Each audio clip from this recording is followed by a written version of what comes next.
Hey, Algebra 2, still on Chapter 3. Moving on to Section 2, we are adding, subtracting, and multiplying polynomials.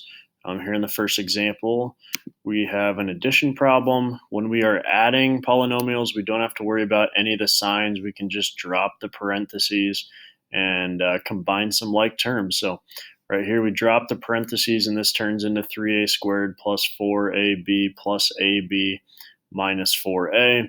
Personally, when there is a square, I do a 2 underline. Kind of mixed up when there's multiple variables, I'll do squiggly lines or circles.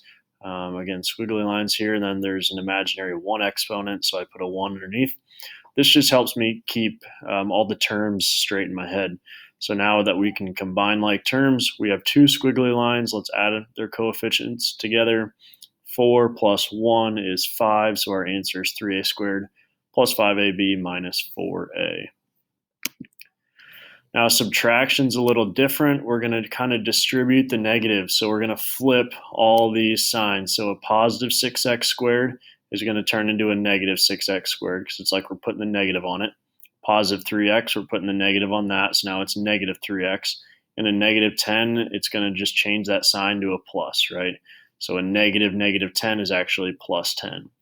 Same thing here, organize your terms, whether you're doing boxes and circles or different underlines and squiggly lines, whatever, different colors, that's fine too. Combine your like terms, and we have 2x cubed minus 6x cubed. Be careful of the signs out in front, so that's negative 4x cubed. Negative 3x minus 3x, that's negative 6x, not 0. And then 6 plus 10 is 16. Here we are distributing, we're multiplying, so there's an imaginary multiplication sign right here. I am underlining all the numbers in green, all the x's in blue, and all the y's in orange. That way when we multiply, we know what we're multiplying with.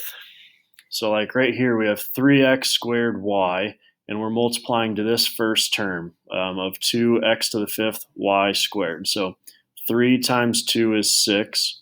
X squared times x to the 5th, you just add the exponents, so x to the 7th, orange y squared, that's y to the 1st and y squared, 1 plus 2 is 3.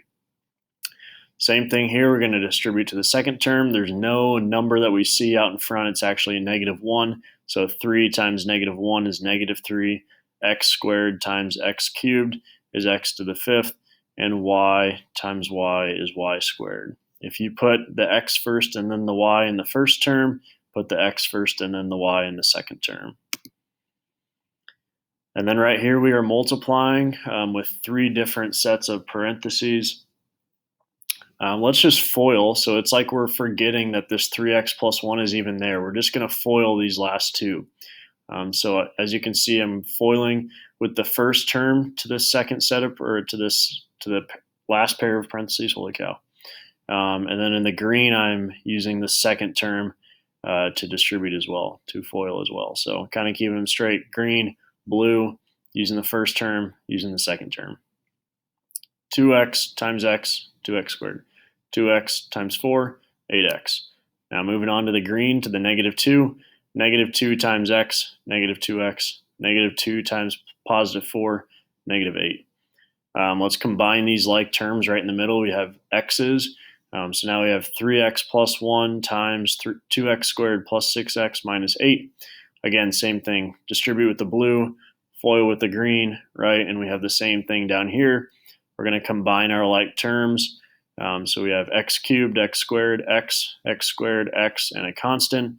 Combine them all together, and here's our final polynomial.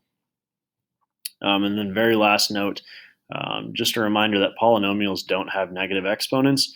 So if a polynomial has a negative exponent or an x in the bottom of a fraction, it is not a polynomial.